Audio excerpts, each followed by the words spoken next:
வணக்கம் ஃப்ரெண்ட்ஸ்.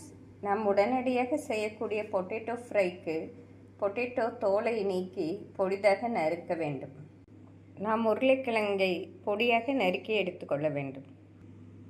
நாம் இப்படி பொடியாக நறுக்கினால் மிக விரைவாக வதக்கி விடலாம். ஃப்ரெண்ட்ஸ், நாம் பொடியாக நறுக்கி கொண்டோம் என்றால் வதங்கும்போது மிக விரைவில் வதங்கிவிடும். நாம் உருளைக்கிழங்கை கட் செய்து தண்ணீரில் போட்டு வைக்க வேண்டும்.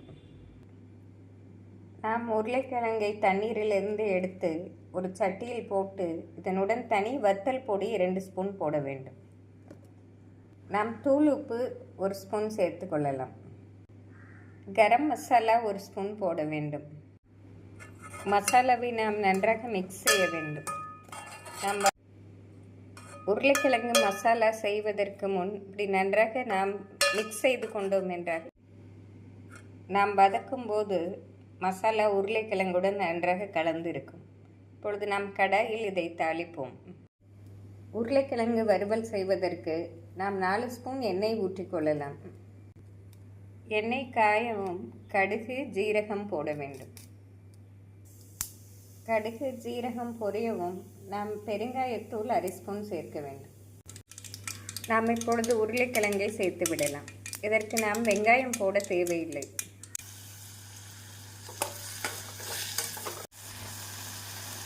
உருளைக்கிழங்கை நாம் எண்ணெயுடன் நன்றாக மிக்ஸ் செய்ய வேண்டும்.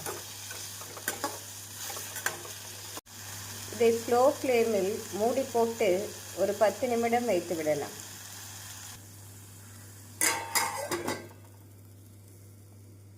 நாம் தண்ணீர் ஏதும் சேர்க்க தேவையில்லை. இதை ஒரு 10 நிமிடம் நாம் வைத்தால் நன்றாக வெந்து வந்துவிடும். ஃப்ரெண்ட்ஸ், 10 நிமிடத்தில் உருளைக்கிழங்கு நன்றாக வெந்து வந்துவிட்டது. கறிவேப்பிலை தூவி நாம் அடுப்பை ஸ்விட்ச் ஆஃப் செய்து விடலாம். நாம் லஞ்ச் பாக்ஸ் அவசரமாக பேக் செய்வதற்கு இந்த பொட்டேட்டோ ஃப்ரை மிக எளிதாக நாம் செய்து விடலாம். இது மிக கிறிஸ்பியாக டேஸ்டாகவும் இருக்கும். மிக வேகமாக செய்யக்கூடிய இந்த உருளைக்கிழங்கு ஃப்ரையை செய்து பார்த்து எப்படி இருக்கிறது என்று கூறுங்கள். Thank you friends.